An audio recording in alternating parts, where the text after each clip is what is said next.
Cut. Sudah siap untuk pembelajaran ya? Sudah, Ibu. Vita, Juje, silakan masuk ke depan untuk mengikuti pembelajaran ya. Baik, Bu. Senang sekali kalian bisa langsung siap ya. Nah, sebelum masuk materi, Ibu mau tanya dulu. Pernah nggak kalian lihat es batu yang dibiarkan di luar kulkas? Pernah, Ibu. Nah, apa yang terjadi dengan es batu itu? Mencair. Ya, bagus sekali. Nah, sekarang Ibu mau tanya lagi nih, kalian pernah nggak lihat kayu yang udah dibakar itu menjadi apa? Abu. Ya, tepat sekali. Nah, menurut kalian apakah kedua peristiwa itu sama atau berbeda? Berbeda. Nah, jadi hari ini kita akan mempelajari tentang perbedaan tersebut. Nah, sekarang Ibu akan menjelaskan tentang perubahan fisika dan juga perubahan kimia. Jadi kalian perhatikan baik-baik ya. Baik, Ibu.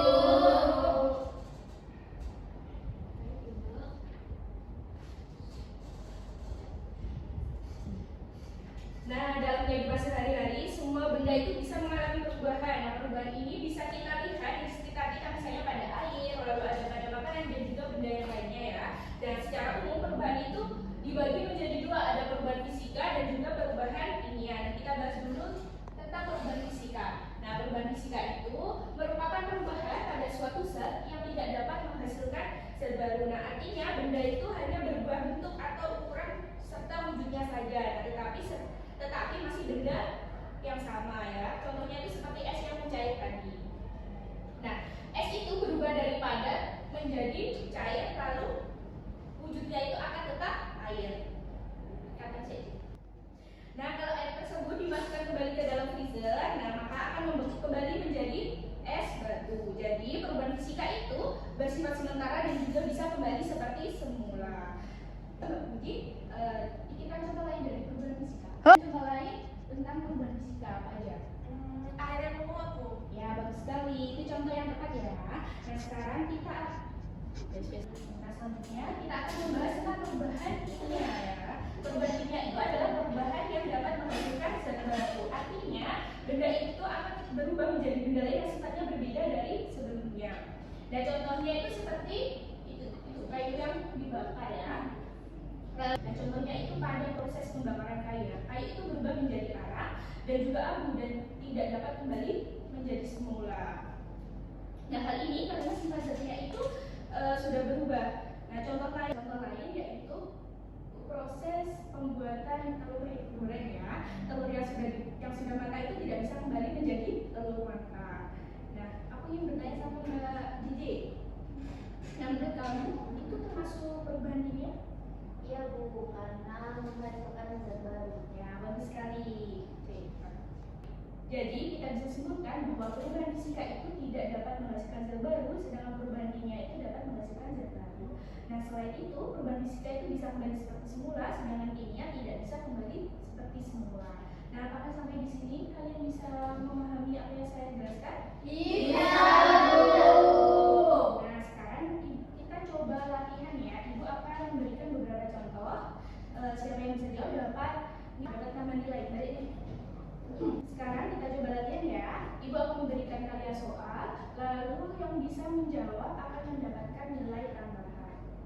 Nah, yang contoh yang pertama, kertas yang dipotong tadi termasuk perubahan apa? Nah, jika kertas yang dipotong itu termasuk perubahan apa? Siapa yang bisa jawab? Ya, silakan Nanda. Silakan.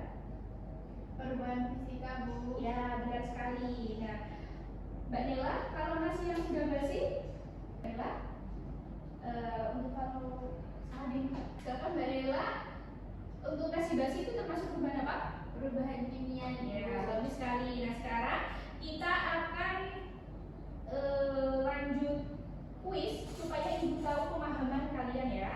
Baik. Ibu akan menggunakan kuis, silakan kalian keluarkan HP masing-masing. Nah, pastikan kalian hanya membuka aplikasi kuisis ya, tidak